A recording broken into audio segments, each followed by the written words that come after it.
citizens, it's me Angel. Welcome back sa aking YouTube channel. Meron po tayong good news for today's video. Para po sa ating mga super seniors dyan or yung mga senior citizens na pasok po sa Expanded Centenarian Act. Dahil according sa NCSC or National Commission on Senior Citizens, mahigit 275,000 senior citizens ang tatanggap ng tig 10,000 pesos ngayong taong 2025 bilang unang benepisyaryo ng batas na nilagdaan ni Pangulong Marcos noong 2024 na nagbibigay ng financial gift sa mga matatanda kapag sila ay umabot na sa 80, 85, 90 o 95 years old. Kaya sa ating mga super seniors dyan, nakabilang po dito sa mahigit 275,000 senior citizens na mabibigyan ngayong taon ng tig 10,000 pesos. Congratulations po in advance sa inyo. Hindi nga lang malinaw dito sa news nila guys kung kabilang ba dito ang mga centenarian senior citizens na pasok sa Expanded Centenarians noong taong 2024. No, hindi ko lang ma-sure guys kung kasama kayo dito. Sana kasama no, para walang backlogs. Ang pangit kasi kapag 2025 o nabigyan mo lahat, meron pa palang mga senior citizens na naiwan noong 2024 na dapat mabigyan.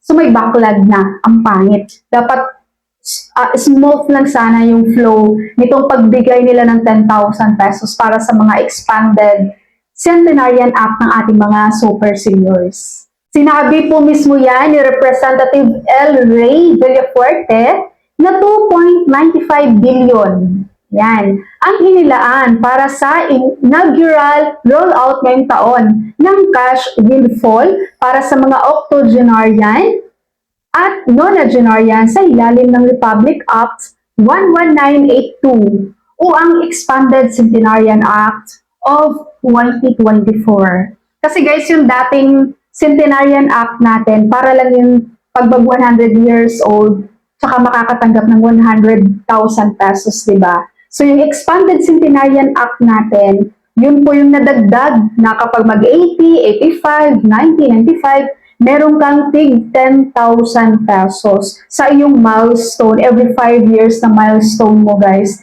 start ng iyong 80 years old. Ayon pa dito, ang mga cash na regalo na 10,000 para sa mga matatanda kapag sila ay 80, 85, 90 o 95 ay higit sa 100,000 na bonus na dapat bayaran ng bawat isa sa kanila kapag sila ay naging centenarian o umabot sa edad na 100. Kasi hindi pa rin naman nagbago yun guys. Pagdating mo ng 100 years old, meron ka pa rin 100,000 pesos. So ito ay ayon sa itinadhana ng RA 10868 or Centenarians Act ng 2016.